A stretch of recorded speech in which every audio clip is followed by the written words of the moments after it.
This is Bruno Bianchi Sarcone. I run Spainguru.es, and this is the Spanish non-lucrative visa webinar. Today is the 21st of May, 2025, and this is an absolutely free webinar.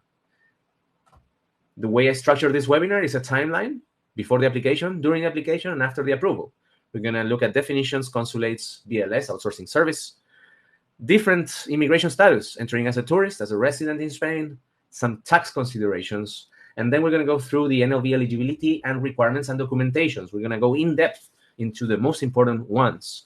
And then we're going to move to during the application and with a special focus on timing and application process. We're going to look at some very visual slides so you understand what comes first and what comes after. And then after the approval, how you arrive to Spain, some tips and recommendations if you plan to renew your visa. And if you even plan to stay long-term and even obtain the Spanish citizenship, what are the requirements? And potentially, if you plan to transition to work permits, the most common pathways. The content of this webinar is for information purposes only and is not legal advice. The requirements listed here are not official. Please check your specific consulates and BLS office, if applicable. Requirements in English and Spanish.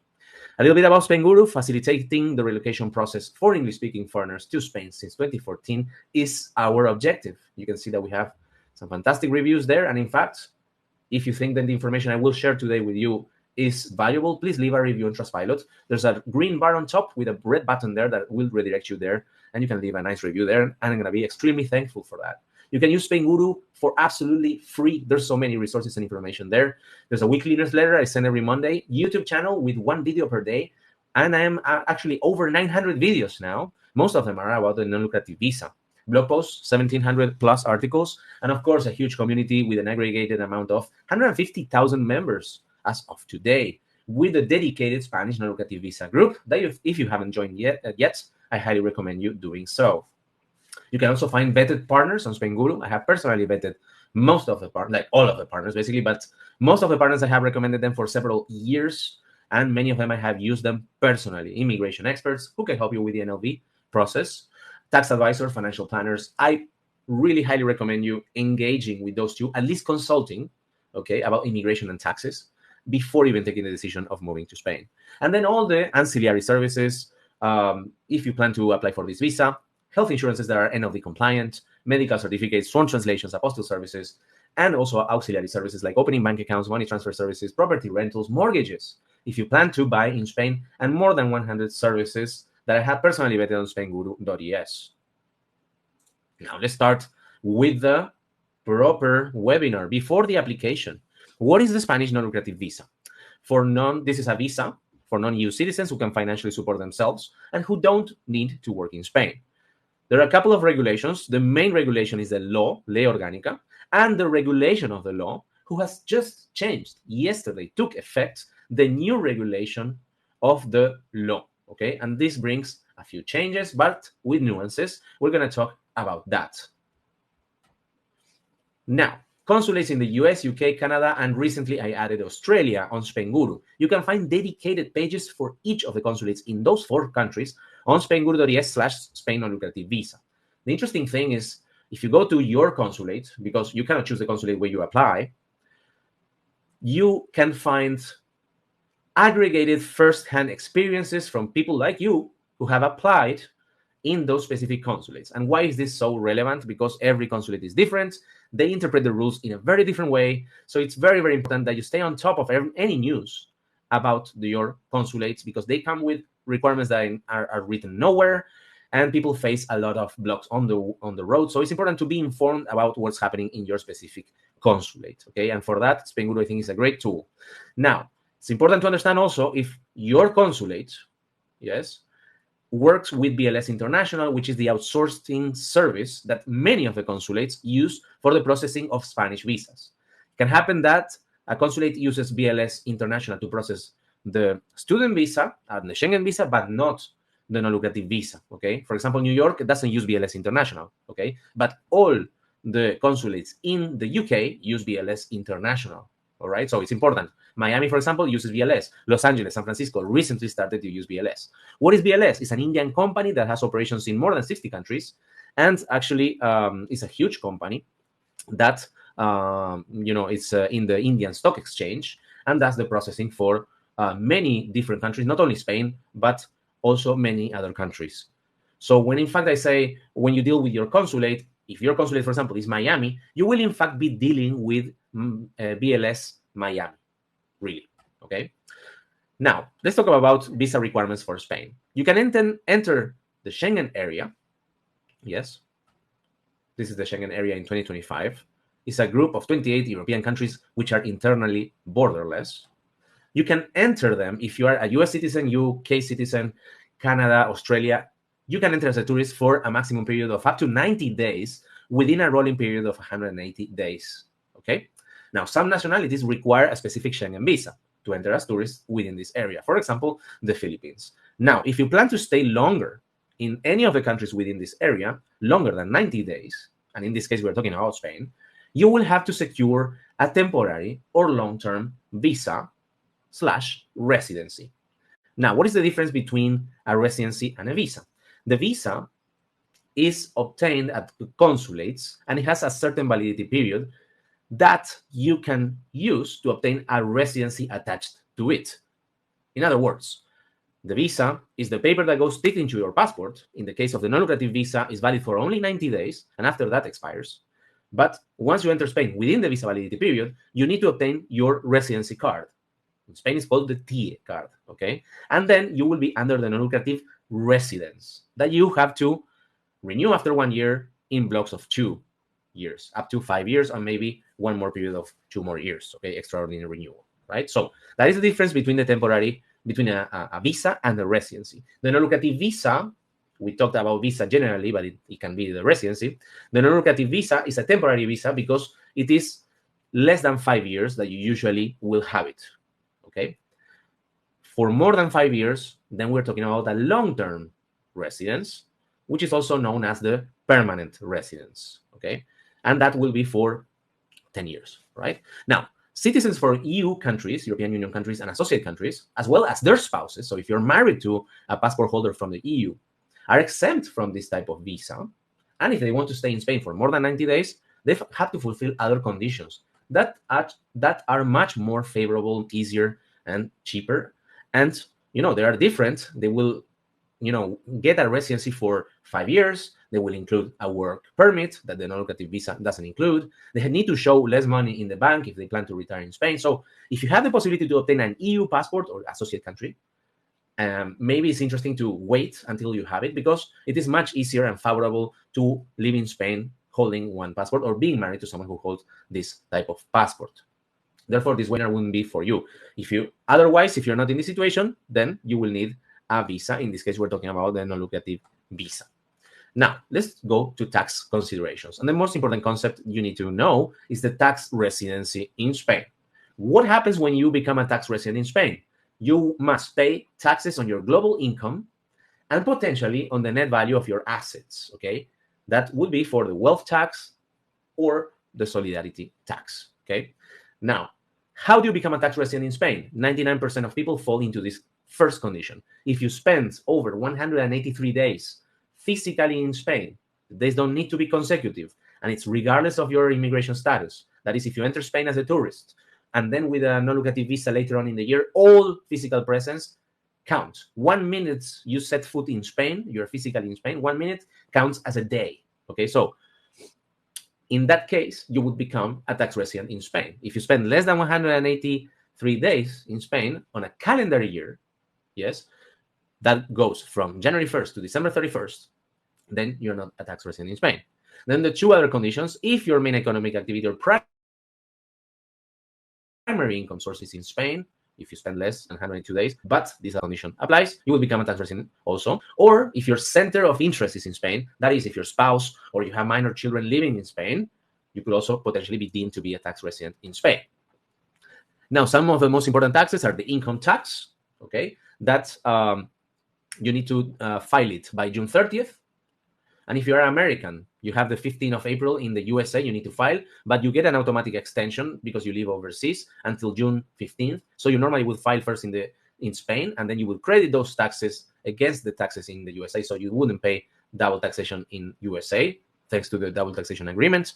Then there's the Form 720. You need to declare your foreign assets in different categories. If those categories go over 50,000 euros, for example, 10 bank accounts of 5,000 euros each. Wealth tax, potentially, you need to file it and to pay it. And this is a regional tax. And the most favorable communities in Spain are Madrid and Andalusia, where you basically don't pay wealth tax. But then there's a solidarity tax, which is a nationwide wealth tax, but kicks in at a much higher threshold of 3 million euros. There are allowances and deductions, depending on the regions, depending if you own property in Spain.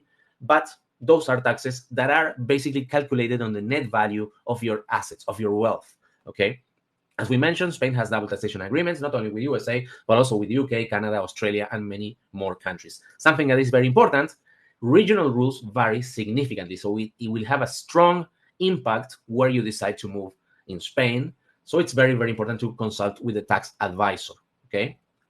I'm not going to go too much into taxes, but something that I need to you to understand. There's a lot of people who ask this question like, will I pay 45% tax if I earn 100K per year? Because the fifth tax bracket falls into 45% for incomes between 60,000 and 300,000 euros. No, in fact, you will pay a sort of average or median because the tax brackets are calculated on a specific ways. For example, you will pay 19% of your income for the first 12,450 euros that you earn, 24% for the following 7,500 euros, 30% for the following bracket, and so on. So the effective tax rate for 100K income will be around 36%. This is a full ballpark figure without allowances or deductions, just so that you understand how the tax brackets are calculated and you don't get so scared, although you should be, of taxes in Spain, but not so scared. It's not that crazy, okay?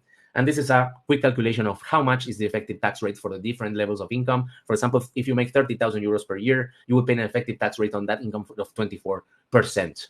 If you want to know more, please join my tax webinar that I hold every 15 days. Now, let's go to the non-lucrative visa documentation. This is a summary, okay? And we're going to go in depth into each of the most important ones. They will ask you an address in Spain, which depending on the consulate, they can be more, let's say, asking more things or less things. Most consulates, they will just need you to tell them which province you're going to be moving. Valencia, Seville, Madrid, Malaga, etc. But some consulates, like Chicago, for example, or Boston, and I heard also DC, they're asking for rental contracts, okay? I have asked Ainhoa Manero, expert immigration lawyer from Stern Abogado, who I highly recommend, about this, and I have film videos about this, and she says that she never complies with submitting rental contracts to any of these consulates, and she always wins, okay? But of course, this is if you go with legal help, okay? Because these consulates really are asking requirements where they shouldn't be, okay? Like asking for rental contracts. And of course, you have to evaluate if you want to have friction or not with the consulate if you're applying by yourself. And many will go to Airbnb or Spot a Home or a Blue Ground or, Booking.com and get their rental contracts in advance and supply to these consulates. But as I mentioned, it is something that shouldn't be done, as I repeat from Ainhoa Manero. Okay. Now, addressing country of residence. So, as we said before, you cannot apply for any consulate. You can apply from the consulate that serves the area where you're a legal resident, or where you hold passport from. For example, if you're a legal resident of New York State, you would apply at New York consulate. But if you hold the passport of Colombia, maybe you can also apply for the non-lucrative visa from a Colombian consulate or a Spanish consulate in Colombia. Okay, this is also another version. Now, you will need to prove sufficient financial means to support yourself and dependents if you bring without working. Have comprehensive health insurance from a company authorized to operate in Spain, or if you're a UK retiree, you could potentially use an S1 form instead that would grant you access to the public healthcare system in Spain. You will need a clean criminal background check, a medical certificate, and if you plan to go with your spouses, you will need to get a new original copy of your marriage certificate. If you plan to bring dependent children, new birth certificates as well. And you will potentially need to prove that you will not engage in any work or professional activities in Spain. Most of the consulates ask for a letter of intent, not always, but it is also sometimes helpful to explain your financial situation. If applicable, as we said, if you're planning to bring children, potentially some consulates are asking for school enrollment. I heard this about Houston, for example. We mentioned also rental contracts, but it is arguable. It is a little bit of a gray area, to call it in a way, and they will ask you, especially if you deal with BLS, photos, fees payments as well. You need to pay your fees. Everyone who applies, children, everyone has to pay their own fees, etc., etc. This is a summarized list.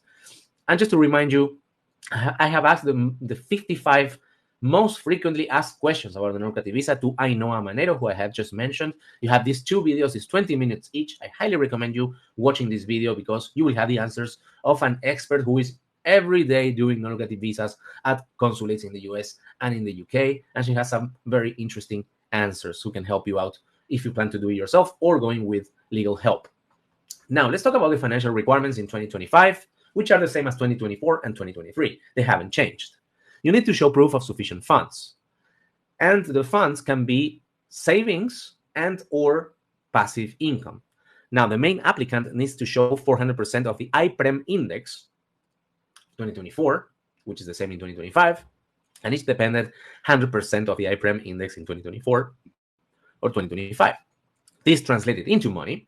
The main applicant is 28,800 euros minimum threshold, and each dependent is 7,200 euros. Therefore, a couple, if you look on the right, would be the addition of those two figures, 36,000 euros. As we said, it can be savings and or passive income. For example, pension withdrawals, rental income. Be careful with that.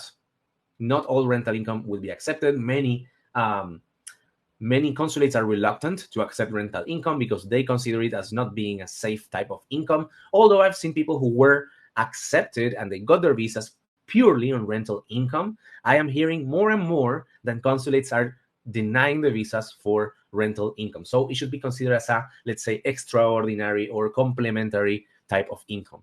Now, also dividends and other kinds of passive income can be used, okay, apart from savings, or a combination of both. For this, you will need to show bank statements, okay, and documentations from your bank in the US, UK, or wherever you have the money, right?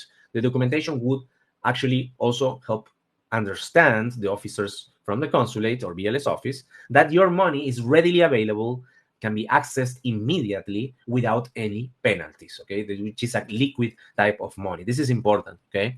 Some consulates, actually many, may ask for tax returns, okay? And I'm hearing this about New York City, and especially if you plan to bring dependents, and especially adult children who are older than 18, you will need to provide tax returns to prove that those children are dependent of you financially. Something to have in mind is that you will need double the amount for the renewal, okay? And there are regional variations because some regions, like Madrid, for example, is not asking double the amount for the renewal, but most regions do. It is not really double the amount because really the amount is double, but it is for a period of 2 years, okay? Because the renewals are for periods of 2 years. So you will have to show that you have the same amount, let's say the amount that you used for the initial application, but the initial application is for 1 year residence. When you renew, it's going to be for 2 years residence. Therefore, you need to prove that in 2 years, you will be getting double the amount. We mentioned the IPREM index. What is this? This is an index that is published every year, okay, at the beginning of the year. But this IPREM index is linked to the national budget, okay? And the national budget needs to be approved with political consensus in the Spanish Congress. In the last years, there hasn't been any consensus or any agreement. Therefore, the national budget stays the same. And therefore, the IPREM is also frozen. So you can see that in 2023, stayed at 600 euros per month, the same in 2024, the same in 2025, and it may happen that in 2026 happens the same. But it could also happen that it increases. As you can see there, the progression, it tends to increase. What if it goes to 650 euros per month? That means that the main applicant will need to show 31,200 euros and its dependent 7,800 euros. So if you apply now with the IPREM in 2025, but it goes up in 2026, then your renewals will need to be calculated with the new IPREM. Okay, so every renewal needs to be planned accordingly to potential increases of the IPREM index. Now, let's go to $1 million question. Can I work remotely for non-Spanish companies under the non-lucrative visa? And the answer is a very strong yes. You can work remotely for non-Spanish companies under the non-lucrative visa. This is the answer, okay? I am repeating what Ainhoa Manero from Stern Abogados says, okay? Expert immigration lawyer, right? But why is this the answer? I'm not recommending you to do it, Okay, I'm not telling you to do it. In fact, what I tell you is, if you work remotely for non-Spanish companies, there is now a more, let's say, suitable type of visa, which is the digital nomad visa. Okay, that you can actually apply from Spain and get granted for 3 years. Okay, so it may be interesting for you to consider that type of visa. What I'm saying is, and repeating, I know Manero, really, you can watch the video there, you have the QR code, is that it is a gray area. Not at the consulate. If the consulates have any doubt that you pretend to work remotely or not, they will deny you ipso facto. Okay, but if you get your non-lucrative visa with passive income and or savings, and once you are in Spain, you work remotely in Spain, nothing happens. This is the truth. It's a gray area, and it is a gray area supported by a Supreme Court case that said that it is neither legal nor illegal to work remotely for non-Spanish companies. It is absolutely clear that you can't work for Spanish companies under the non-lucrative visa, but remotely for non-Spanish companies, you can do it. It's a gray area. You would pay your taxes on your global income once you become Spanish tax residents. You will not pay your social security, but you will have your private health insurance. And every time that you renew your non-lucrative visa, you would do it without using your active income from your remote work. You would have to have your savings and or passive income to comply with the non-lucrative visa requirements. So this is the situation today. It is not something that I am saying. I'm just repeating what expert immigration lawyers say. And also, I know a lot of people who are doing this, and you can see them on YouTube. In fact, you can see expats in YouTube under non-lucrative visas working in front of your eyes and remotely, okay, and still nothing happens. Now, just to also go deeper into this situation of working and obtaining a non-lucrative visa, and together with how crazy the differences can be between the different consulates, Edinburgh, a few months ago, actually included into their information of the non-lucrative visa that you can actually work for under special circumstances. In this case, someone got approved working at an oil platform in the Northern Sea in the UK, and specifically Scotland, okay, for Edinburgh Consulate. And this person got approved, okay? And the family is living in Spain, and this person flies every 15 days to work at the oil rig and then goes back to Spain with their non-lucrative visa. And this is absolutely official. You can check it by yourselves. But not only that, I also asked Ainhoa Manero about other cases, and she told me that she had cases of people with certain types of work that they have been also approved for non-lucrative visa, such is the case of airline pilots, for example, who work maybe once a month for a week only. Okay, and they, for example, travel to USA, they do a few long-haul trips, and then they get back to Spain where they don't work. Excuse me. If you are in this situation, I would highly recommend you going with legal help. Now, let's talk about private health insurance requirements. So not all policies are compliant. The policies that you use for the non-lucrative visa applications has to have certain conditions.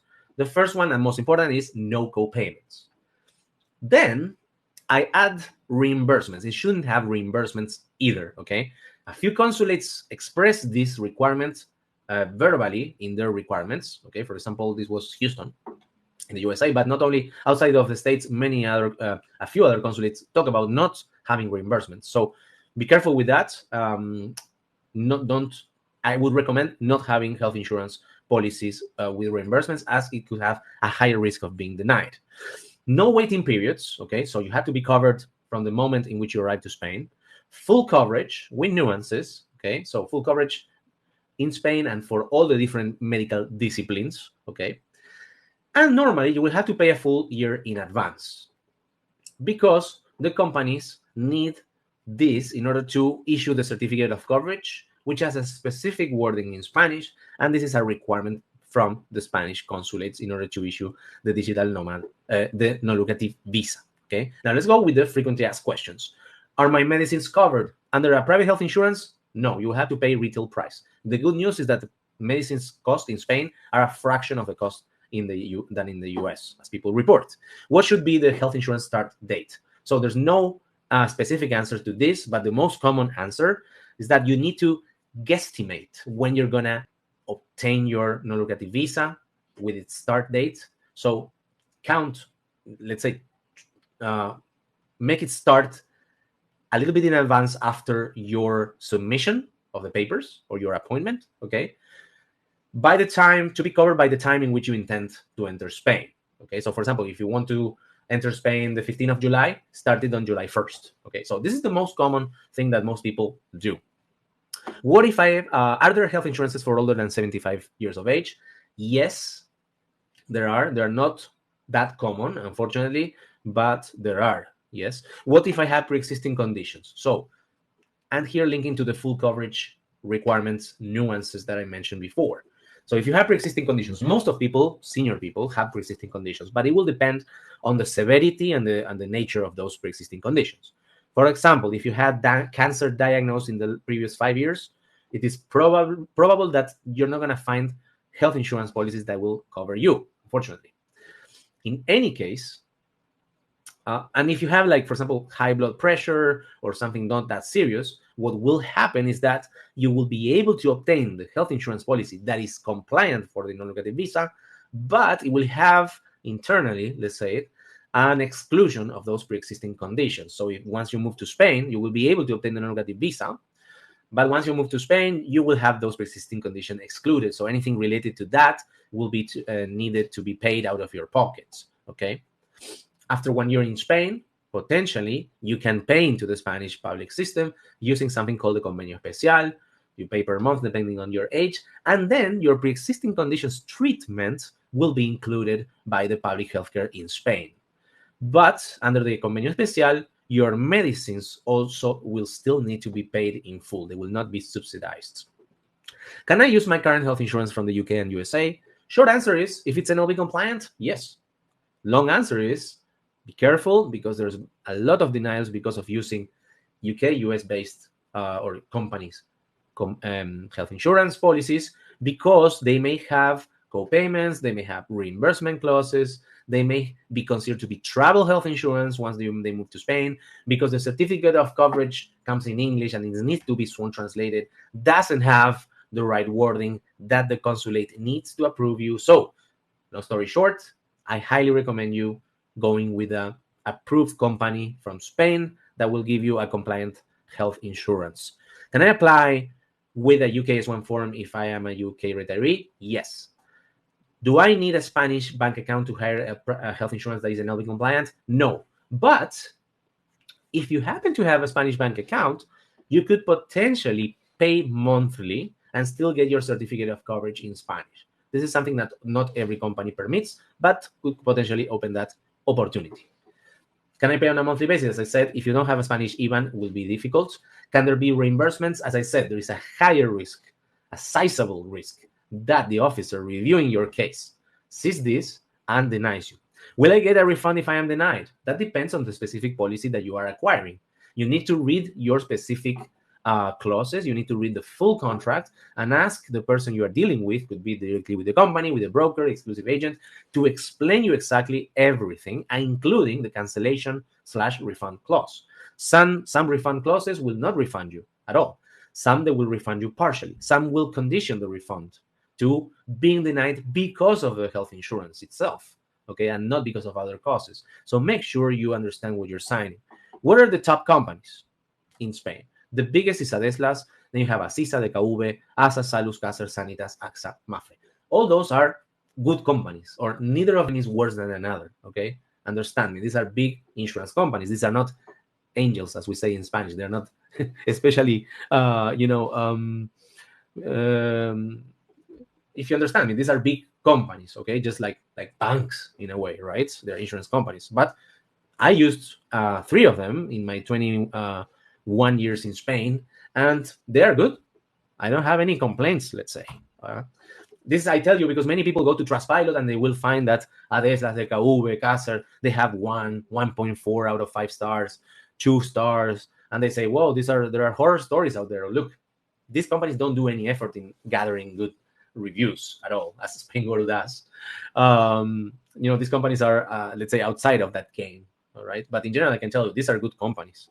You can see that at Adeslas, this is the share of the market share, has 29% of the markets, as Sanitas 16%, and Asisa nearly 13%. So Adeslas is as big as Sanitas and Asisa together. And about 26% of the population in Spain has private healthcare and combines it with the public healthcare. Now, something that came lately is that Washington, D.C. BLS website is trying to sell you a travel health insurance, which is absolutely contradictory with their own requirements, where they state you cannot use a travel health insurance to apply for the non-lucrative visa. So make sure not to pay attention to this pop-up coming out in the Washington, D.C. BLS website. Now, if you need an NLV compliant health insurance, you can find on Spainguru.es. I recommend exclusively Carlos Blanco, who is an exclusive agent of Adeslas, who is also an immigration lawyer, okay? So can help you with NLV also. But not only that, but can help you to understand exactly when you start your health insurance and can do start date extensions, okay, for several months in the future. He has this possibility because most of the companies will not let you start the health insurance more than 1 month in advance, okay? So you won't have this problem if you deal with Carlos, who knows the ins and outs of NLV process. So he knows exactly what he's talking about and can help you and can help you to understand exactly what to do. So you are dealing with someone who understands perfectly what you're going through. These are some good reviews that happened last week, and I felt compelled to screenshot them so you can read them as well. And now let's go to medical certificates. Medical certificates have nothing to do with the health insurance requirement. This is a different thing. This is a different document. It's a one-page document. You can see it there on the right. Not all of the templates provided are the same, but this is, let's say, the best template you can get. It is in English on top and in Spanish in the bottom. If the doctor who signs it signs both parts, you won't need to sworn translate it, saving about 40 euros, which is interesting, right? Now, if you go to each consulate, when you click on the template, then most consulates will have a link to a template. Some of them will only come in English, for example. Some consulates will not have a template, okay? So you may use a template provided by another consulate, okay? But this is the best type of template that you can use. The medical certificate has a 3-month validity, so it needs to be valid when you submit it, okay? And in the USA and the UK, it works differently because in the UK, you also need to apostille it, okay? And for that, the signature of your doctor needs to be registered at the Foreign Office in the UK. So the doctor needs to be FCDO registered. Otherwise, it will not be valid. You can use a online certificate called ZoomDoc that I recommend on Spainguru.es, and you can get with a 10 British pounds discount if you use my link. That provides FCDO registered medical certificates, and potentially you can use a Spanish doctor. The pros of a Spanish doctor: it's in Spanish, you don't need to translate it, you don't need to apostille it, but some consulates have made problems in the past, namely Manchester Consulate, requires that you are physically present when this Spanish doctor certificate is issued, okay? In any case, it can be very interesting because it saves maybe some money, some time to use the Spanish doctor certificate, and you can find one on Spainguru.es. And if you're not sure if your consulate is accepting it, just fill the form, you select your consulate, and the doctor will tell you, yes, my certificates are being accepted in that consulate or not, okay? But there is nowhere where it says that you need to be physically present in Spain when your certificate is issued. This is, again, one of those arbitrary interpretations of different consulates or different officers that, in my opinion, don't make absolute sense. Now, frequently asked questions. My doctor won't sign the medical certificate template. What can I do? Find another doctor. If the doctor requires to do blood analysis, etc., maybe you're not with the right doctor, okay? Some doctors will sign it very quickly. And in the States, in the United States, try or make sure to print it, make it look official, okay, with the letterhead of the doctor, and add a stamp from the doctor, a wet ink stamp. Make it signed by the doctor, both in English and Spanish, okay, not by the front desk person, has to be the doctor, okay? Frequently asked question: my doctor is not FCDO registered in the UK. Is his certificate valid? No, the doctor needs to be FCDO registered. How do I know the Spanish doctor certificate is accepted at my consulate? Ask directly the doctor. It costs nothing to fill the form, and the doctor will tell you, yes, my certificate is valid if you're not in Spain at the time of issue or not. And this is a table that summarizes what I just said, okay? Basically, in the UK, you need to apostille the certificate, the medical certificate. In the USA or Canada, it doesn't need to be apostilled. And if it's issued by the Spanish doctor, it doesn't need to be apostilled or sworn translated. And it doesn't have to be sworn translated if the Spanish part is signed, okay? Although there was an exception a couple of weeks ago of someone who reported that Chicago being asked to get an apostille for their medical certificate. And this was something that I never heard of or ever heard again about this, but it happened, okay? So if that happens to you, which in the USA, I hope it won't, you can write me to the email and I can send you the links to the content so you can solve this issue. Now, let's talk about the clean criminal background check requirements. This is usually the document that takes the longest to obtain. FBI background check, ACRO in the UK, must be clean, squeaky clean during the last 5 years. In the UK, it's called the ACRO. You need to apostille it and sworn translate it, and it has a 6-month validity. Usually, always check with your consulate. The FBI background check also has usually a 6-month validity, and it has to be apostilled with a federal apostille and also sworn translated. Am I still eligible with records on my background check? Yes, but it will depend. It will depend on how serious those records are, okay? And if you have records on your background check, I highly recommend you going with legal help, okay? And legal help that understands and knows exactly this visa, okay? And applying to those with those consulates, right? If you have some small thing like misdemeanor, like decades ago, like smoking pot outside of your university when you were 25, or even driving under the influence many years ago, usually those don't cause any problem, okay? But if you have something more serious like conviction time, violent crimes, etc., it could be a direct denial because of that. Am I still eligible with a no live trace? Now, if that is your case, many consulates are asking for an extra report where it says what is the record under that no live trace. Can I expedite the background check federal apostille? No, officially no, and it's taking now 4 to 6 weeks. But Spainguru has partnered with a private service that is delivering in 2 to 3 weeks. So if you can call it even 10 working days, less than 10 working days, I've heard lately. But don't quote me on that. Ask the private service if you need it fast. Can I notarize the background check and use state apostille instead? People did this in the past with different results.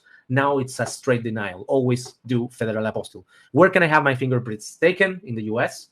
So you can get a form where you print your fingerprints using ink and send it in an envelope. So very analog way. Or you can go to a USPS office or a channeler office and get your fingerprints scanned and order your FBI background check electronically. This is what I recommend, doing it via scan.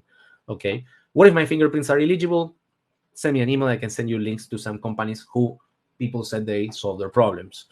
Now, some tips or comments about the criminal background checks. In the UK, the ACRO is taking 5 to 6 weeks lately.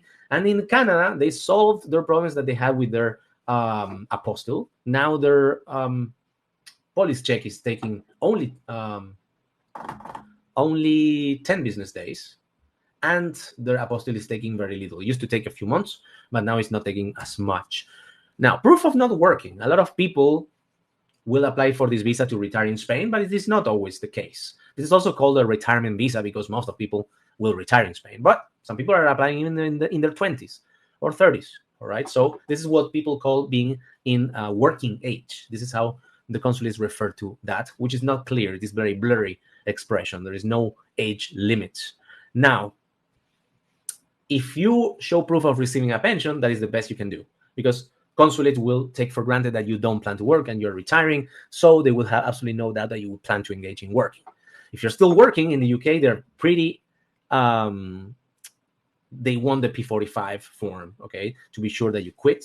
Although some people made their case in the BLS offices and they've been accepted, but it's a little bit of a roulette whether they will accept it or not. So the best you can do is to provide P45.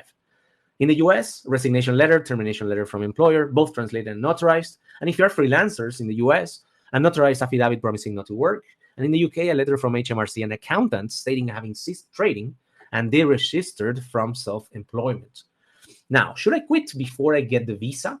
We're going to talk about that. Is renting out a property considered a job? Size matters. If you only have 1 or 2 properties and you rent long-term, it doesn't count as working. It's passive income. But if you have 30 properties and you rent them on a vacational basis on Airbnb, it could be considered to be a business. In that case, you will need to appoint maybe a property manager who deals with that. So anything falling in the middle, in between these two options, you have to make it clear that you're not participating in the operations of that activity. Is investing in stocks considered active income? No. Can I volunteer while on an NLV? Yes, as long as you don't get paid, okay? People ask me, like, what if they pay me lunches or they pay me transportation? Don't do that. Don't receive money for it because it could be considered to being engaging in work, okay? Other than that, if you don't plan to get paid, I highly recommend you volunteering. It will help you mentally, will help you meet people, increase your safety network, make more friends, learn Spanish. I only see good things in volunteering, okay? But don't get paid for it. I'm going to quote Spainguru community members about working until the last minute before the application, or promising not to work if they get their visas granted. So in the UK, someone says, a P45 is one way, but so is a letter from your employer stating you have resigned and will leave on a certain date. But someone else says, looks like it's a bit of a potluck if they accept a letter from HR department in place of a P45 if working up to the last minute. And I think that sentence really summarizes what's going on at UK BLS offices. And a couple of weeks ago, I screenshot someone asking, like, can I show my an employer's letter to give a resignation date rather than a P45? And the answers were not conclusive. Most people got the P45. It is a kind of a strict requirement. BLS tends to be strict in the UK. Whereas in the US, they're much more flexible and understand that this is a very common situation, that people don't want to quit their jobs unless their visa is granted. And so many consulates in their requirements actually provide information for this situation. For example, DC consulates, it says, like, if you're working age, underemployed, you can add a letter of termination stating that the applicant will no longer work for that company, or if you have a sabbatical year acceptance letter from the employer. So they're a bit more open to this situation. Or Ali says that Los Angeles will accept a notarized letter of intent that states your plan on quitting upon obtaining the visa before leaving for Spain. So this can change any time, but it seems that USA is more accommodating with the situation. However, this is a very crazy case from Buenos Aires Consulate, the city where I'm originally from. This is a Venezuelan applicant of the non-lucrative visa who got his visa denied, his or her visa denied, because of showing activity in the LinkedIn profile. I don't know what kind of activity, but apparently the consulate in Buenos Aires went to LinkedIn to check this person, saw that there was activity, and said, you are denied because you're going to be working. You are lying. You're not going to be working. You're going to be working because of your LinkedIn. So this Venezuelan individual went to court in Madrid, and the Madrid court said that the consulate was right. Okay, so I underline it. I stress it. Consulates cannot have the slightest doubt that you plan to work once you obtain your non-lucrative visa. So be extremely careful with that. And link it to the $1 million question, can I work remotely for non-Spanish companies, etc. I'm not recommending that, okay, at all. I'm just stating what immigration experts say. Now, let's talk about marriage certificates, birth certificates, and non-married couples. Married couples need a valid and updated certificate of marriage, okay? That usually has a 6-month validity unless stated otherwise. The same with children. They will need updated birth certificates. And if you married somewhere else, like Trinidad, Tobago, Cyprus, South Africa, be careful because those take a long time. And they will need to get apostilled by the issuing authorities and sworn translated to Spanish if they are not in Spanish. Okay, so be careful with that. Sometimes those documents take longer than the police checks. Non-married couples can also apply, but they need to prove their relationship. And the best way to do it is showing that you are legal partners in the UK and the US. This is recognized by Spanish law. But if you don't have that document, you will have to make a case. And the case can be a strong case or a weak case. For example, showing children together is a strong case. Joint accounts, joint rental contracts is not so strong. Photos of your trip to Philippines together on a holiday doesn't make a strong case, but people have used those. Okay. Solution for that, applying separately, but that will have, of course, impact on the financial requirements. What about adult children and ascendants? Yes, you can bring those. Adult children are your children over 18 years of age without age limit. But you will have to prove that they are part of your family still. So you have to prove that they are single and that they are financially dependent from you. Here, there's some more information about that, but we're not going to spend too long about it. Just that you know that it is possible. And if you know more, if you want more information, you can always send me an email. We spoke about sworn translations, but not everyone knows who sworn translators are. Sworn translators are accredited by the Spanish Ministry of Foreign Affairs and no one else. They pass a very difficult exam to become certified, and each sworn translator has a unique registration number. Their translations are accepted by all Spanish institutions, including consulates and, of course, BLS offices. Translations are done remotely and signed by a legally valid e-signature. So you don't need to send physical mail. You scan everything. The sworn translators send you the scanned translations, and then you print that and you submit that to your consulate. So no physical mail is needed. Frequently asked questions. Can I use any translator from the American Translator Association? I mentioned this because I saw Miami and Los Angeles mentioned in this association. It has nothing to do with Spanish sworn translators, okay? Maybe a Spanish sworn translator can be a member of this of this association, but usually they are not, okay? They can be based anywhere as long as they were appointed by the Spanish Ministry of Foreign Affairs. That is the requirement, that they have their signature. But being part of this association doesn't make you a sworn translator, okay? So be careful with that. It can be a bit misleading. Can a sworn translator work with several language pairs? No, they only work with one. For example, English, Spanish, Spanish, English. How much do sworn translations cost? For the common or usual documents for the non-lucrative visa, per page is about 40 euros per page, up and down. What comes first? Apostille, then sworn translation. So many people will tell you, you get your original document first, for example, FBI background check, and you will send it, let's say, parallelly, you scan it, and you send it to a sworn translator to get your sworn translation, and you send it to get the federal apostille, all at once, okay? And then you receive the apostille and the sworn translation, and you're finished, okay? Then there are a few lawyers who been through the hurdles, okay, who got some maybe denials, some problems because of strict officers who required also the apostille to be sworn translated, okay? I was recently in a Q&A session talking to Bob Kane from Atlanta, who said that asked directly the Miami consulate whether his marriage certificate that was apostille in Germany came in 4 languages, and show the apostille to the Miami consulate, and the Miami consulate say, yes, this will be accepted without sworn translator. So the best you can do is ask your consulate just to make absolutely sure that you will not get the document rejected without having the sworn translation of the apostille itself. But if you want to be in the extra safe side, sworn translate everything, the original document and the apostille. I also asked in a recent poll, like last week, should I sworn translate all the bank statements? As you can see, there's no one answer that fits all. And 80 votes, 77% of people didn't sworn translate bank statements. I assume these were in English, okay? If you get bank statements in Chinese, for sure you will need to get your sworn translations, right?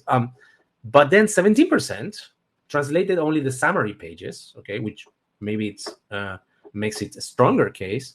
3% of people sworn translated everything, okay, which can be a bit costly. But some lawyers, for example, I know from Sterna Boss has an in-house sworn translator, and they will sworn translate everything, okay, because it is included in the package, and for them, let's say it's the same cost to do it, and it is absolutely zero chance of rejection because of full sworn translation, okay? So this is where we are standing with the bank statement sworn translations. If you want to know more about professional answers for the frequently asked questions, there's a couple of interviews that I have there, not only from Ainhoa, but also from Sofia, from CABR Relocation Solutions, who is an expert immigration lawyer, also extremely seasoned with applications at the UK, US, Canada, Australia, and many more countries. Now, remember that at the end of this presentation, there's a Q&A session where you can ask anything. You can ask it anytime right now in the chat box on the bottom right corner of your screen. Make sure to add your question mark so it's easy for me to see. And if you plan to leave early, but you think that I'm doing a good job here by sharing this information with you today, please leave a nice review on Trustpilot, and it will make my day, even my week. Thank you so much, and let's continue with the webinar. Now, let's go to during the application. The application process, a few things to have in mind. All family members must apply. In-person application and or pickup may happen. Okay, so some people say like, oh, but do I have to travel back to the BLS office in Miami, for example, to pick up your passport? If you haven't paid for a delivery service, you have to travel with all your family, maybe, okay? Or Los Angeles. Okay? So something to have in mind. Some consulates will only work by mail. This is the case of Panama today. It used to be the case of San Francisco until the beginning of this year. Some consulates use a combination or give you the option to work by mail or by or in-person appointment. This was the case of Houston, but now they're moving to in-person appointments since they started working with BLS. And something to have in mind, it's a visa, not a residence. So the non-lucrative visa is the paper that will grant you a 90-day window of validity to enter Spain. Okay, so you need to arrive in Spain within that 90-day window to avoid errors and problems. Okay, some common mistakes to avoid: not checking the specific consulate requirements in English, in Spanish, and if they work with BLS, the requirements also for BLS, and comparing all those 3 lists. And also join the non-lucrative visa group in Facebook okay, and ask other people, read the first-hand experiences, because consulates tend to ask things that are not in the lists, okay? So plan in advance, right? Wrong or expired documents. Some documents have a validity period, like police checks, marriage certificates, birth certificates, medical certificates, so make sure they're valid when you apply. Wrong chronology, starting with the easy stuff and leaving the hard stuff till the end. Wrong health insurance, potentially having copay clauses or maybe reimbursements at some consulates, not having full coverage, or working with companies who are not authorized in Spain. Say that you plan to work or not enough proof.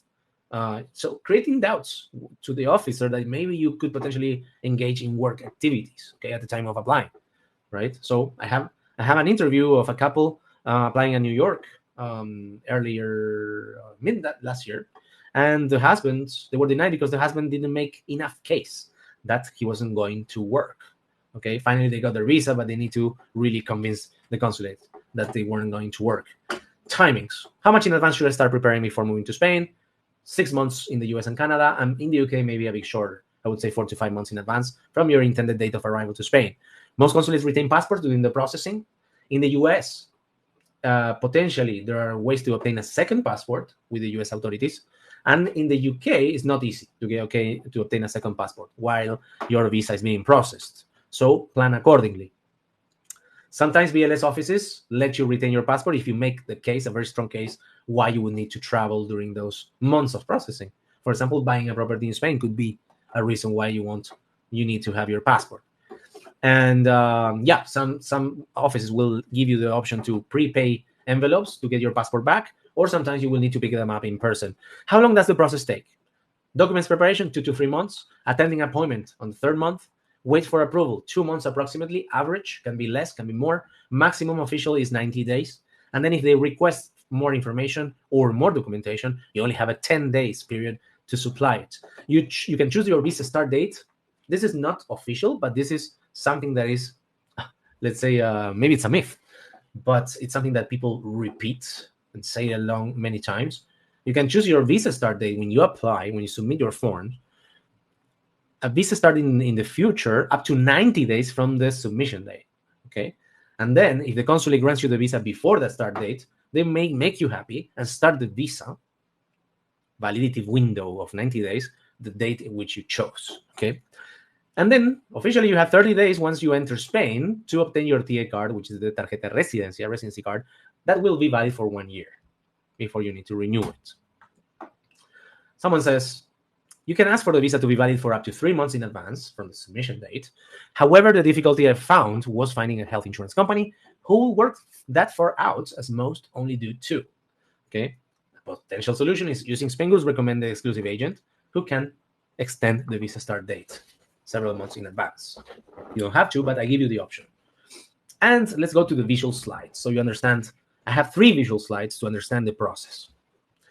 Imagine this, okay? You have A, B, C, D. These are different dates, and each segment is a month, okay? So you submit your papers or you have your appointment at BLS on date A. And when you submit the documents, you have up to 90 days to choose a date to start your visa, provided that they grant you the visa before. And you select the date B, okay, which is middle of month 3 from submission date. Let's say that the consulate or BLS office grants you the visa after 20 days, and they make you happy, and they say your visa will start on the date letter B. Therefore, the window of validity of the visa will be all that period that goes from B to middle of the 3rd month, okay, in red, okay? So you can enter Spain within the visa validity period anytime from the start date of your visa on letter B. Let's say that you decide just before those 90 days visa validity window ends, on letter C. You enter on letter C, and then you will have, officially, but not in practice, 30 days to get your residency card at the police station or foreign office by showing your fingerprints, photo, etc. Okay? And then, if that happens, you get your plastic residency card, and the start date of your residency card should match the date you enter Spain. So if you add 1 year, you will have 1 year to renew your visa. But your visa renewal can be done 60 days before the expiration date of your TA card, and up to 90 days after the expiration. But this is not so great. I cannot tell you why, really, but many people recommend not doing it after the visa expiration. Sorry, the TIA card expiration, but doing it during the 60 days before expiration. More visual slides. This is how the application process will look. And of course, this is for information purposes only. And it can change depending on your specific situation and in your consulate, and especially for getting the appointments with your office, because it's taking months to get appointments. So maybe the appointments, some people are recommended to start trying to get an appointment even before they get the documentation. Okay, but this is just a comment. I'm not recommending you to do that, but read about what's going on with your consulates and how long people are spending to get their appointments. So first, you will select your consulate, depending on where you live. You will read the official requirements of your consulate in English, in Spanish, the BLS office. If they work with BLS office, make sure that you understand that the BLS office is the one to process the non-lucrative visa, and read the requirements. Then you will start to collect their documents. Start with the harder one. Normally it's the police check, but if you married or got children somewhere else, outside the US or UK, be careful because it can take you long to obtain those documents. And also plan with the visa validity periods, because those official documents need to be valid when you apply. Then you will obtain your medical certificate with 3 months validity. You will apostille and sworn translate the necessary documents. And then, just before getting the appointment, you will sort out your private health insurance, or if you're a UK retiree, potentially using your S1 form. You will book an appointment with your BLS office or consulate. You will attend that appointment, submit your paperwork, wait for notification, okay, to get your visa. If you are then lucky, you will get your visa and you will collect it or receive it in your place. You have officially until up to 30 days to collect it, in fact, I think. And then once you arrive to Spain, 90% of chance you will need to get a padrón or empadronamiento, which is the certificate that proves your address in the city where you live. You go to the city hall with your rental contract or property deeds, and you say, I'm living here. Okay, some people use an Airbnb receipt, okay, to obtain the padrón. Sometimes it will depend on the city. And then in the TIA card, you will try to get an appointment with the police station or foreign office. It can be within the province where you live, and then bring your empadronamiento, your visa, all your paperwork. Always keep all your papers, get copies of everything, and bring them to Spain, because Spanish love papers, okay? Spanish love papers, and always take copies and bring everything with you. Application process. This is a new slide. I just added it last webinar just to make it even, I think, easier, simpler to understand how things overlap. First, police check or marriage certificate or birth certificate, if they apply. If you plan to enter in September, let's say mid-September, I would recommend starting with documents as early as February. You will get your police checks, FBI background check, ACRO check, and they will have a validity period of 6 months in blue. You will get the apostilles and sworn translations for those police checks and certificates. And then you will obtain on the 3rd month in April financial documents, medical certificates. And then again, you will need to get apostille and sworn translations where they apply. And remember, the medical certificate has a validity of 3 months. And then you will get your health insurance just before your appointment, but not too much earlier. And then also you will start to get an appointment. And I selected 2 months in order to get the appointments, especially in the USA. In the UK, they're not having so many problems, but it could be a bottleneck at the time where you apply. And then you will get your appointment, let's say in the middle of June or at the beginning of June in red, so that all your documents are valid. And then the processing period, which will be near 90 days, maybe earlier. All right. And then if you selected your visa start date 1st of September, maybe that's when the visa starts. And it will have a 90-day validity period where you are recommended to enter Spain. And hopefully you will begin your health insurance coverage the same month in which you enter Spain. And there I added my picture there on top, so that you have me every time. If you print this, if you have me there wishing you luck every single day that you watch that slide. Now, timing to avoid capital gains tax. We're going back to taxes here on property sales, because many people will sell their houses before moving to Spain. Many people don't have capital gains tax in their origin countries, but when they moved to Spain and they became, during that calendar year, tax resident in Spain, they're surprised because Spain wants you to pay taxes generally above 20% of your proceeds of your sale. Now, the best thing you can do is timing when you sell and when you move, to basically sell in a different tax year where you will become a Spanish tax resident. For that, you will plan your move, right? Of course, there are ways to also mitigate the capital gains tax if you're liable for it, if you're older than 65, if you reinvest your proceeds into a Spanish property, etc. We're not going to talk about that because the best way is to avoid it altogether. And the best way is to time when you sell your home and when you become a tax resident in Spain. The easiest way is, for example, you sell in December 2025 and you move to Spain in January 2026.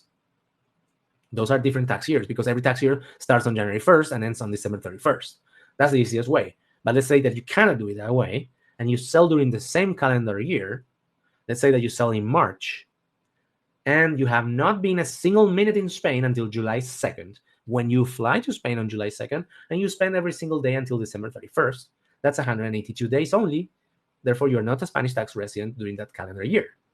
But if you move on July 1st and you spend every single day until the end of the year, you will be retroactively Spanish tax resident since January 1st, therefore being liable for your capital gains tax on your home sale in your origin country, something that you want to avoid. If you want to know more about this and generally about taxes, especially with focus on US and UK nationals, please read my articles there. They're on the homepage of Spainguru. I try to go through the most important things to mention. And then let's talk about after the approval. Living in Spain on a non-lucrative visa. First, you will arrive to Spain. You can arrive from outside Schengen. For example, you fly from New York to Madrid and you get a passport stamped by Spanish authorities. This is great. But maybe you fly to Frankfurt before and then you fly to Spain. You get a stamp from German authorities and that is not great. It's not valid for your appointment at the police station once you want to get your residency card.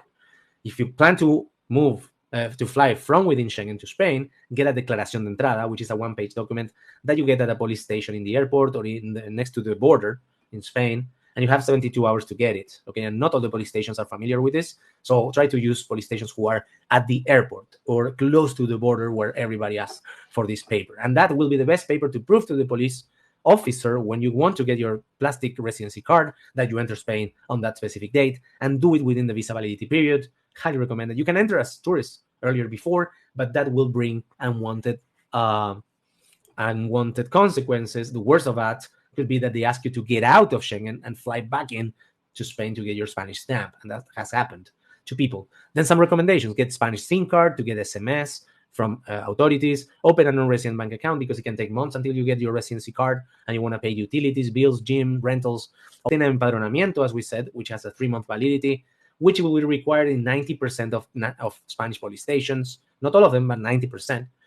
And as we said, you have 30 days officially to get your TA card, but in practice, it will not work that way.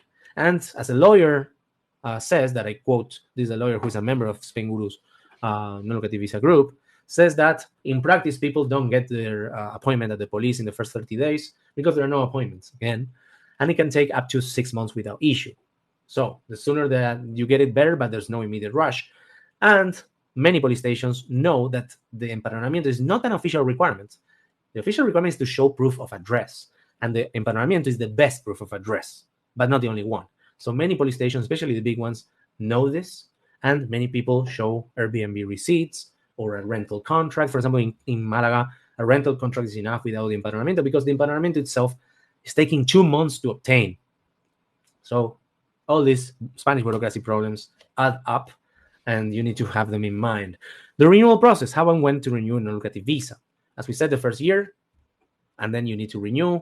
There is a period that starts 60 days before the TA expiration date, where you can already start renewing your visa. And the financial requirements for the renewal is double the amount of the IPREMs, percentages, if it's only savings. But if it's passive income, you need to understand that your annual passive income counts as 2. Because if you're making, 50,000 per year, the renewal will be for 2 years. So you will be making 100K per 2 years, right? That is in case it is a passive recurrent income, not savings, right? Now, the funds need to be available in the account when they're renewing. I have recently run a poll. Most of people showed their accounts in their origin countries, but some regions will require you to show activity at a Spanish bank account. Canary Islands, for example, and Valencia, I heard this, okay? And then there's the second renewal for year 4 and 5, which will be the same as 2 and 3, unless you move from a different province with different requirements. And after that, normally you will get, after 5 years, a long-term, you would be eligible to apply for a long-term residence, also known as permanent residence, provided that you comply with the requirements of that long-term residence. We're going to look at that. Now, changes effective from yesterday, May 20th, 2025. The new reglamento talks about renewal periods of 2 years, which is the same as before, but added 183 days minimum stay requirements in order to renew your non-lucrative visa and any temporary visa. The problem is that, and I have extensive videos about this, I think like 10 days ago, I published last Monday, the previous week, I interviewed Ainhoa Manero about this, and she says that it is not enforceable, this requirement, because there's a Supreme Court case that deleted the previous requirement from the previous reglamento, and it will happen the same with this, because the Congress is trying to pass this requirement, but they cannot do it legally, because if they want to add this requirement, it should be in the main law, in the ley orgánica, and not in the reglamento, which is a sub-ruling or bylaw, okay? So she says that it is not enforceable and there is no minimum stay requirement for the renewal of the visa, and that she will win every single case, okay, until they delete this requirement from the bylaw. Okay, please watch the video, because she, of course, states it in a better way than I do, but that's mainly it, okay? Now, let's talk about a case study for a renewal from the financial perspective. Now, imagine that a couple needs to renew. The IPREM hasn't changed. It's 36,000 euros for a couple. In 2 years, it's 72,000 euros. And the main applicant has a 15,000 euros per year pension. That means that counts as double, because in 2 years, this person will get 30,000 euros. Therefore, it's only 42,000 euros to get to the 70,000 euros threshold. That, for example, can be savings. Can be a 15,000 annual pension plus 42,000 euros in savings. That will make it to the threshold for a couple. Okay, what about rental income? I mentioned it. It is not widely accepted because the tenant could stop paying you anytime, and many regions and many foreign offices and consulates don't like that. Documentation requirements for renewal, very important. Ongoing private medical insurance coverage or access to public healthcare system. Coverage, very important. Don't have any gaps in coverage. A gap of 1 day can be reason for denial. Updated passport copies for both individuals, and as I said, ongoing health coverage and no police records. Be careful, because driving under the influence, for example, can get you a police record in Spain. It could be a reason for denial. So be careful with that. And for the renewal, in most regions, they will require that you have an empadronamiento. Okay. For example, in Granada, it wasn't necessary, as for a first-hand experience that I published on Spainguru, but it is an official requirement for most regions to have an empadronamiento for the renewals. Time you need to spend in Spain to maintain your residence, obtain a long-term residence, or citizenship. For the renewal, we said there's a new requirement now of a minimum of 183 days per immigration year, because people say, oh, now you need to become a tax resident in Spain in order to renew your non-lucrative visa. It's two different things. One thing is the immigration year, and another thing is the tax year. The tax year runs from January 1st to December 31st, and the immigration year runs natural year. So if you enter Spain on June 1st, the immigration year is from June 1st to June 1st of the following year, and they can match or not. Only if you enter on January 1st to Spain, it will match with the tax year. So really, there is no matching between those two concepts, okay? And as we said, there's legal ambiguity, and immigration lawyer expert Ainhoa Manero says that this is not going to be enforced, the minimum stay of 183 plus days in Spain in order to renew your visa. If you plan to gain long-term residence, bear in mind that you cannot be outside of Spain more than 10 months in 5 years in order to obtain long-term residence. Those 10 months don't need to be consecutive, but they cannot be more than 6 months together, if I'm not wrong. And if you don't comply with this, potentially you could renew your non-lucrative visa for a third time, which is called extraordinary, which not all the regions allow. For example, Galicia doesn't allow it, okay? And if you plan to obtain your Spanish passport, you cannot be outside of Spain more than 3 months per year if you're a holder of a temporary residence like non-lucrative visa, especially for people with dual citizenship from Latin countries who can apply for Spanish passport after only 2 years of legal residence in Spain. And if you're a holder of long-term residence, you cannot be outside of the EU more than 1 year consecutively, or no more than 30 months in 5 years. Okay. And here I have a couple of slides talking about the Supreme Court ruling about the minimum stay requirement and how they deleted it from the previous bylaw. Because many people are renewing their the non-lucrative visas staying less than the previous minimum stay of 180 days per year. But now there's new by law, new reglamento de extranjería, so we need to wait and see how things develop. Now, let's talk about if you plan to transition to work permit after 1 year. These are not the only pathways, but maybe the most common ones. The first one is if you start a project, a business, the best way to obtain your work permit is to get your non-lucrative visa, renew it, and after apply for a modificación to work permits, okay? And the modification to work permit can be working for yourself or your own business. So you need to submit a business plan, and this has to be approved and have some certain money in the account, etc. Or working for a company who is ready to sponsor you, who has given you a job offer, right? So all these are perfectly valid pathways, and I know a lot of people who have done it. Okay, for example, my own wife, all right, and also another Spainguru founder, Cristina Samson, who is offering consultations on Spainguru under the consultations menu, who has also started her own business, all right, and has modified her visa, right? So some people tell me, Bruno, don't make it look as it is automatic, like you get a work permit after the first year on a lucrative visa. Definitely is not automatic. You are eligible to apply for a work permit if you comply with the requirements. Logically, they don't give you a work permit if you're under a lucrative visa after 1 year. And the third one, which is quite controversial, but makes it clear how things are, is that you can transition from non-lucrative visa to digital nomad visa. It's controversial because you need to prove that you have been working remotely for a non-Spanish company for the previous 3 years before applying, and people are successfully going from non-lucrative visa to digital nomad visa. So that proves that there are people working remotely under non-lucrative visa, and no one really cares. No one except consulates, of course. Now, pathway to Spanish citizenship after living in Spain. Most nationalities will need at least 10 years of legal residence in Spain in order to be able to apply for the Spanish passport. If you marry a Spaniard, it's only 1 year of legal residence in Spain. But if you're also dual citizen of the countries that are in red, Latin American countries, Portugal, Andorra, Guinea Equatorial, and Philippines, you can apply after only 2 years of legal residence for the Spanish passport. Now, remember that Spainguru can be a very helpful tool for you. There's many free resources, weekly newsletter for free that you can opt out anytime that I send every Monday with the top discussions and most watched video of the week. YouTube channel with 900 videos plus, half of them about non-lucrative visa, blog posts with more than 1,700 articles, and of course, the community. And if you haven't joined the Spanish non-lucrative visa Facebook group, please join it today. There's more than 20,000 members and it's highly active.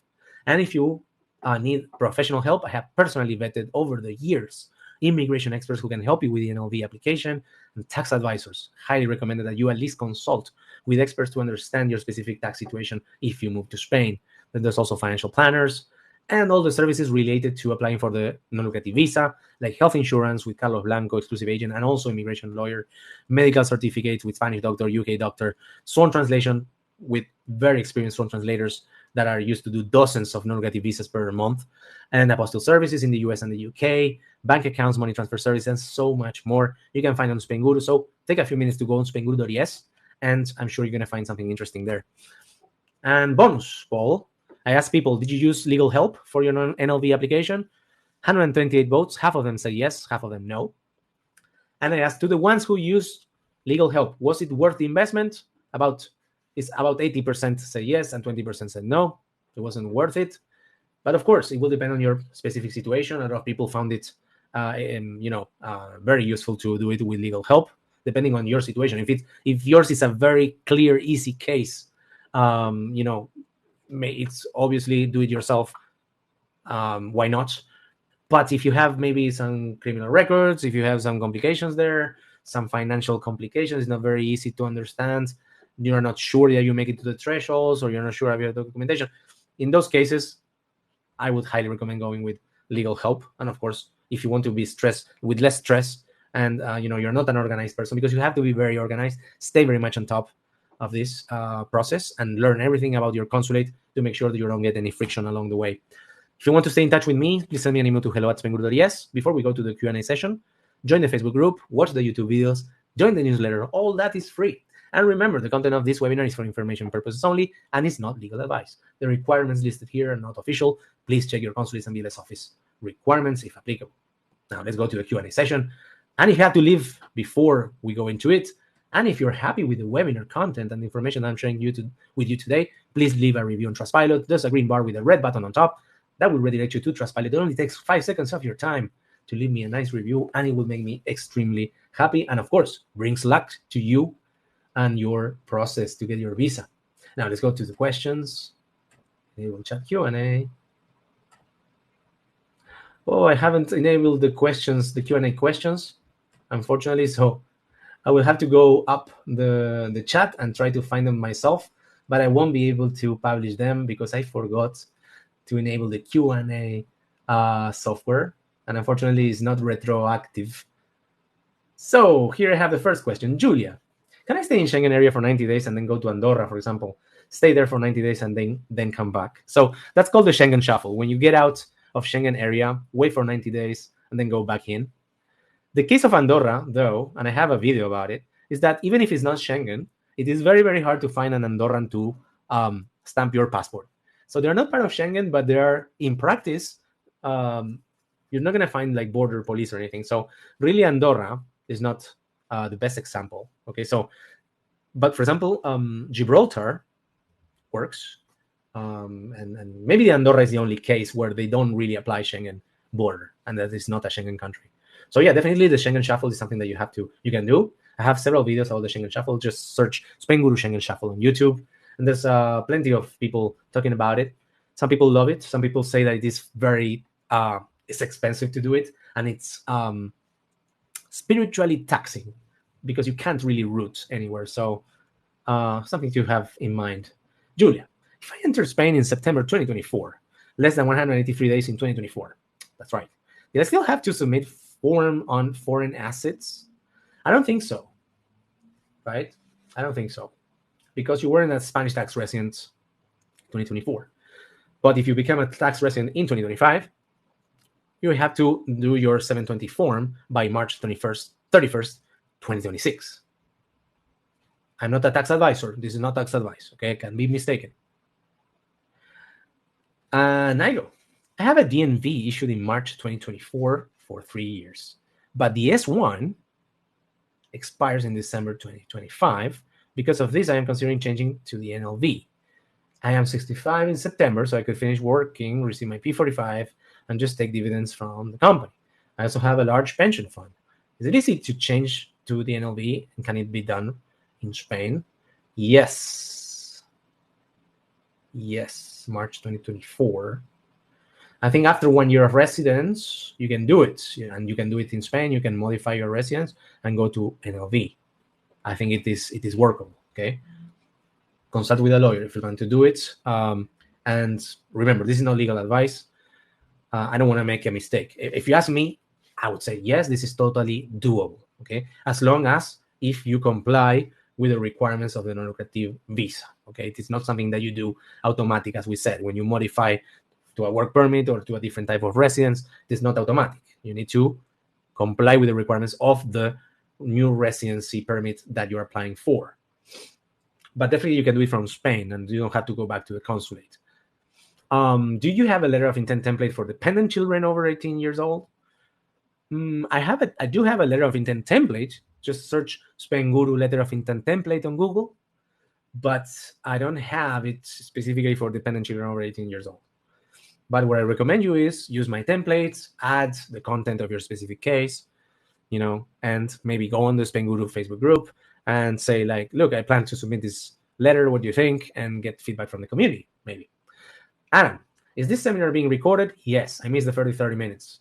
No problem. Don't worry. I live in Edinburgh, and I travel to Barcelona regularly, and I'm now almost at my 90 days. I really need this non-lucrative visa. No worries, Adam. You will get your recording soon in your inbox and on Spainguru's YouTube channel. I hope you give it a like when you watch the recording. Nigel, further to my last question, I am getting married in the summer. Congratulations. Should I add my wife to the DNV first and then change after retirement in September to the NLV? I don't know. That's a great question. The first time I am asked that, and I don't know the benefits of doing it one way or another. I mean, right now what I can think is that if you apply as a couple for the NLV, definitely the financial requirements go down. It's not the same 28,800 times two main applicants rather than 36,000, right? So that's the first thing. So if you can apply for the NLV as a married couple, so I don't know exactly when you would do it, but yeah, maybe I'm not answering your question, but definitely I would see the difference between applying as two main applicants and as a married couple for the non-lucrative residence. Claire, once I get my passport or visa back, am I able to visit Spain for weeks holiday and coming back to the UK before officially moving out within 90 days? Yes, you can do it. I'm assuming you are from the UK, so you don't need a Schengen visa to enter the Schengen zone as a tourist.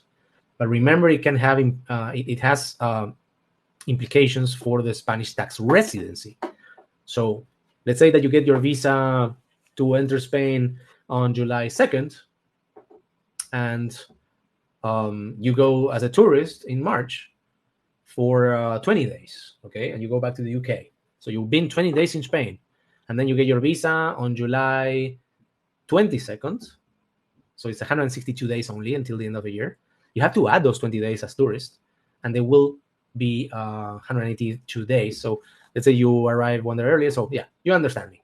Tourist days count for Spanish tax residency. So be careful with that. And also, when you get your visa, make sure to enter the Spain within your visa validity window and get the Spanish tax Spanish stamp on your passport or declaración de entrada. Okay, so to make sure that you don't get any problems once you get your residency plastic card with the police. Mia. Bruno, this is not a question, but something that may affect others. I am immigrating to Spain with my 2 cats. I will... Wait a second. I will get them both health certificates from USDA veterinarian within 10 days before we depart. Okay, but what is the question? Okay, finding a USDA approved vet and getting our pets approved to move. This is important.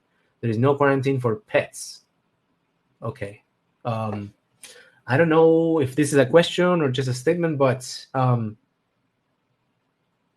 don't know very much about... I have content about pets and I have content about USDA, but I'm not an expert on that. The best is asking the Facebook group or relocation agents who are used to work with people moving with pets. But I don't know very much about the requirements for moving with pets, like cats and dogs, unfortunately. But I have a few articles on Spainguru, and I have a few videos, but I don't retain very well everything that needs to be done when you move with pets, which are a lot of people moving with pets to Spain. But it is quite complex for me to retain. I have a block in my brain to retain all those things. So yeah, definitely try to ask the community, join the group if you haven't done so, and or work with the relocation expert in moving with pets. Michael and Margaret. Bruno, is the 183 day per year is illegal? Then is the 10 months in 5 years also illegal? What? Oh, no. Okay, right. So I understand this. Since the 183-day minimum stay period is not enforceable, according to, I know I'm a native immigration lawyer, is the maximum 10 months out of Spain in a 5-year period not enforceable for the long-term residents? No. Incorrect. The maximum 10 months outside of Spain in the previous 5 years for long-term residents is absolutely enforceable and it's extremely strict. So you have to be extremely careful. Okay. So the 183 is only for the NLV renewal. But if you have long-term goals of staying in Spain, check those and make sure that you're complying with every minimum stay requirement for the different goals that you have. The goals are long-term, like NLV renewal, long-term residence, and Spanish passport. Okay, those three. They have minimum stay requirements before applying, and you need to comply with them if you want to get them. Nigel, is it not possible to keep renewing the NLV if you do not meet the number of days in Spain? You said that you can only renew 3 times. So actually, you renew 2 times. Years 2 and 3, and years 4 and 5. And the third time is called extraordinary, okay? Or complimentary, or I don't know the word in English, but you shouldn't count on it, okay? And it is not very common to do so. And not every region lets you do it. For example, Galicia doesn't, and I don't have a map of the regions that let you do it and the ones who don't. I think Madrid lets you do it, but that can change any time, right? So you shouldn't count on it, but it could be like a last resource if you haven't complied with the minimum stay for the long-term residence application. Mia, this is a requirement that others with pets may need. This is a statement. Oh, okay, cool. Thank you. Thank you for clarifying that. I found one requirement, and I found out the requirement I wanted to give information to others with pets. Fantastic. Thank you. And please post it on the NLV group. As I said, many people are moving with pets. We'll give you the link of the NLV group here to join. And if you want to evaluate this webinar, there's the Trustpilot link as well. And I found out the requirement I want to give this information. I'm so sorry I didn't explain well. It's early in the morning. Don't worry, you're waking up. I know what you mean. Maybe coffee. I had already 3 coffees. That's why I'm so active. So yeah, don't worry. Mia, where can I find your Facebook for DC consulate? There's no Facebook. There is Spainguru.es. And if you go to Spainguru.es, Spanish visa, Spain non-lucrative visa, DC, right? So be careful with DC. Be careful with DC because people are saying that they started requiring more stuff from bank statements and tax returns. People are saying like, oh, now the new Reglamento Extranjería started. Now all the consulates are requiring new things. Look, this is not true as far as I understand. The Reglamento Extranjería didn't impact the consulates in terms of non-lucrative visa requirements. It may happen that they chose this date just because. And as I said, every consulate has their own requirements, and they read the rules in different ways, more strictly, less strictly, more flexible, less flexible. And, they are different, each one of them. So always read the requirements, and they change constantly, all the time. Enter. There was one community member saying that he entered like every week and read the requirements. And, you could think that person is a paranoid, but actually that person is a well-prepared person who understands the dynamic nature of things for this visa and how consulates work. And stay in touch, stay over it, because being informed doesn't cost you anything, just time, of course. But definitely worth checking those requirements, all of them, and several times during the process to make sure you don't lose anything. So we made it till the end, 1 hour, 45 minutes already.